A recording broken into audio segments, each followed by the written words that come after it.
ভাত নিয়ে চলে আসলাম নতুন আরেকটা রান্না নিয়ে। ইলিশ মাছ সিদ্ধ করে আমি কাটা ছাড়িয়ে নিয়েছি। এখন আমি পেঁয়াজগুলো লাল করে তার মধ্যে আদা, একটু রসুন, তার মধ্যে হলুদ মরিচ দিয়ে ভালো করে কষিয়ে নিচ্ছি। স্বাদ মতো লবণ। কিছুটা কষানো হয়ে গেলে কাটা ছাড়ানো মাছগুলো দিয়ে দিব।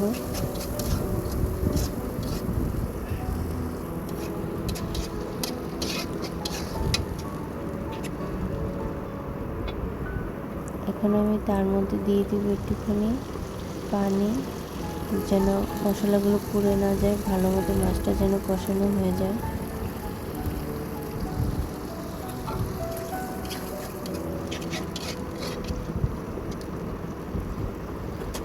এখন আমি দিয়ে দিব টমেটো কুচি,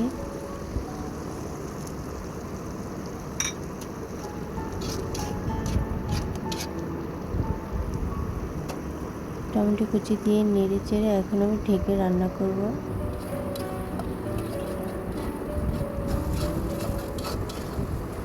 পানিটা শুকানো অবধি অপেক্ষা করব। কিছুক্ষণ পর পর নেড়ে চেড়ে দিব।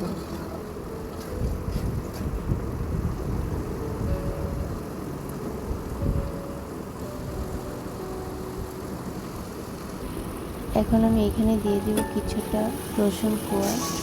আমি রসুন কোয়াটা দিয়েছি আমার ভালো লাগে, তাই মুখে যখন আধা কাঁচা রসুনটা মুখে কামড় লাগে ভাতের সাথে, খুব খেতে ভালো লাগে। যদি আপনারা কেউ দিতে না চান তো এটা স্কিপ করতে পারেন।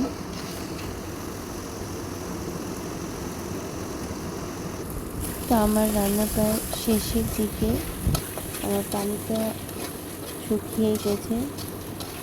এখন আমি নামিয়ে ফেলবো, নামিয়ে পরিবেশন করব। সো আমার ভিডিওটা ভালো লাগলে লাইক, কমেন্ট, শেয়ার করে আমার পাশেই থাকবেন। আল্লাহ হাফেজ।